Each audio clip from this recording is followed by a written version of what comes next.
إن الحمد لله والصلاة والسلام على رسول الله وعلى آله وأصحابه أجمعين. We inhabit a land which we share with other creatures. And the Quran and Islam is a religion that encompasses all aspects of our lives. And Allah subhanahu wa ta'ala has favored us over other animals, and for that reason has given us certain responsibilities over other animals. Allah subhanahu wa ta'ala, He blessed us with the animals that we can ride and use for transport, animals that we use as a source of nourishment by getting milk and food, and also as a source of warmth, of clothing and shelter. We can use the hides, the skin of animals to make a tent and live in it. And Allah subhanahu wa ta'ala has ordered us, and Nabi sallallahu alayhi wa sallam has ordered us to show mercy and kindness to these animals. When Nabi sallallahu alayhi wa sallam, he cursed the person that would hunt animals for pleasure, hunting for fun, hunting as a trophy, killing an animal as a trophy. One of the Sahaba, Abdullah bin Umar radiallahu anhuma, he walked past two children that had tied up a chicken or a bird, and they were shooting arrows at the bird, practicing their hunting skills to try and shoot the bird. And when he walked past, they saw him and they ran away. And then he said, "Who did this?" Because the Prophet ﷺ or Allah has cursed such action. And Rasulullah ﷺ, he said, "Whoever hunts anything that has a soul or takes anything that has a soul for pleasure, then he will be cursed." Today we see many animals are on the brink of extinction or are endangered because of overhunting of these animals. Elephants, lions, just for the sake of trophy, for a trophy and so forth. So Islam has gone against this and said that it's not okay to hunt an animal for pleasure or for sport.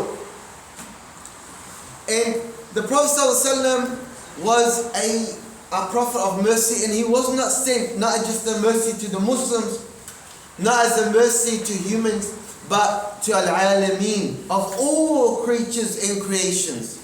And one time the companions were on a journey and they saw a bird. And the Prophet ﷺ, he went for a need, for the call of nature. And they saw a bird that had with it two little chicklings with the bird.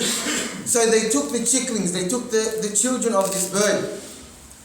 So the mother came and became flapping its wings, was upset and angry. Because they had taken the two they thought the birds were cute, so they wanted to take the birds, so they took the birds away from their mother.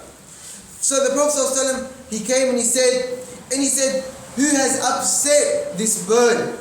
Who has made this bird upset and saddened this bird, has broken this bird's heart by taking away its children?" He said, "Return the children to their mother." So we see that the Prophet ﷺ was so merciful even to this little bird that the companions took away these chicklings from their mother. But the Prophet ﷺ saw how the mother was in pain, and he said, "Return the children back to their mother." So we see that this religion is a religion of peace and mercy and kindness. And if we have a look at other nations where we saw a whole generation, we're not talking about animals, although maybe these people viewed them as animals, a whole generation of people were taken away from their parents. Children were stolen by the government. stole children from the indigenous people of this land, that they stole the children away. So these children, they did not know their parents. They did not know their culture. They did not know their language. A report, I forget what the report was called, Bring Them Home report, said that this was an act of genocide, because now a whole group of people have lost their culture and their language. Here the Prophet ﷺ is admonishing the companions from taking two little birds away from their mother. Then how so? Or how could it be justified that a whole generation were taken away from their parents? So this is a religion of mercy. So do not let other people point the finger and say that we're barbarians when we did not commit the crimes that they committed. And the Prophet ﷺ, he cared so much about the welfare of the animals and the feelings of the animals, and made sure that no pain would come to animals. And one time he walked past the animal that he saw that it was branded on its face. Branded, like they use a hot iron, they heat it up for symbol on it, and they press it on the back of the animal to put a marking on the animal so that the owner knows that's my animal. But this person had done the marking on the face. So the Prophet told him that the person, whoever does a tattoo or marking on the face, permanent mark on the face, Allah subhanahu wa ta'ala will curse them. And in hadith they also put a curse, the one that gets the tattoo and the one that does the tattoo on humans is also cursed. And same thing with the animals. So we see the similar rights. And we have a look at also in the towards kindness of animals, and that even like the smallest act of kindness is rewarded by Allah subhanahu wa ta'ala. The smallest act of kindness, the most insignificant thing, Allah subhanahu wa ta'ala rewards it, or multiple rewards. An example of that, a famous hadith which most people know, of a man that was walking, was very thirsty. So he found a well. So he went in the well to get water. Then when he came out, he noticed that a dog was so thirsty that it was licking the mud. This dog was so thirsty. So the man thought to himself, is this dog suffering the same way that I was suffering? So he went down into the well and he put his shoe with water. Then he held his shoe in his mouth to climb back up, and he gave this dog a drink of water, a sip of water. There Allah subhanahu wa ta'ala thanked him for this and forgave him. So Allah forgave him for that. In other narrations that it was a woman, and Allah allowed her to enter paradise for that.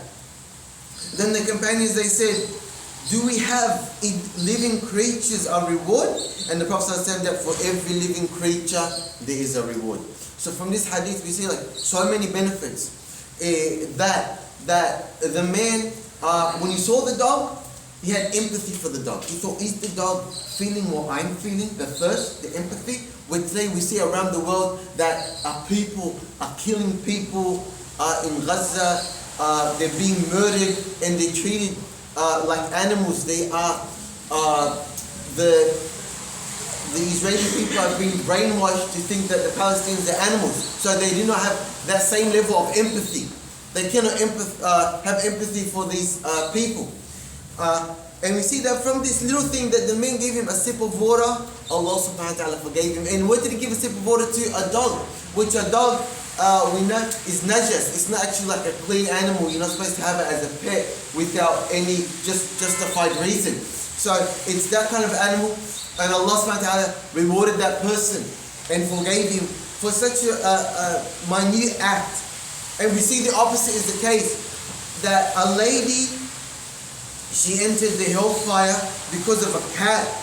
Because she had tied up this cat and did not let the cat go and travel to eat from the land and drink water from the land. So she pretty much killed this cat by having it trapped and tied up and not being moved freely.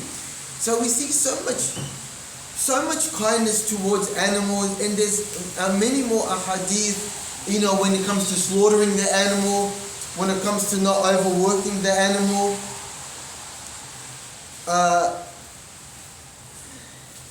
and not cursing the animals. So many hadith. So when we think about this, first of all, we see that the Prophet ﷺ was a mercy to all mankind, and that this religion is a religion of peace and mercy and kindness.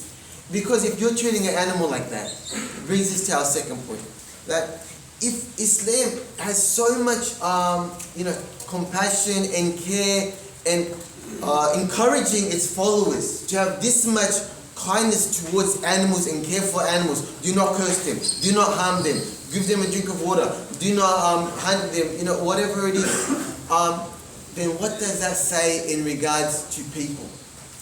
If we are supposed to treat animals with this much kindness, if we are not supposed to harm animals, then how should we be with our parents? How should we be treating our parents? How should we be with our spouses? How should we be treating them? How should we be with our children, our neighbors? If a kindness kindness to a dog was appreciated, then how is it with humans, with non-Muslims, with our neighbors? This is what we need to reflect on and realize that this, first and foremost, you only will enter paradise with those that have a sound heart. And if you got to be kind to the animals, that level of kindness, then how should you be with the humans? So much more kindness. I mean, if you get a Jannah for giving a dog a sip of water, then how much reward would you give to donating to charity, to orphans, to people in need, to your own children, to your parents, to your spouses? The Prophet said that the best sadaqah is that which is given in the mouth of the spouse, giving to your loved ones. So may Allah subhanahu wa ta'ala benefit from this reminder and allow us to implement it in our lives and show kindness to all living creatures. هذا واعلموا أن الله سبحانه وتعالى أمرنا بأمر عظيم، أمرنا بالصلاة والسلام على رسوله الكريم. إن الله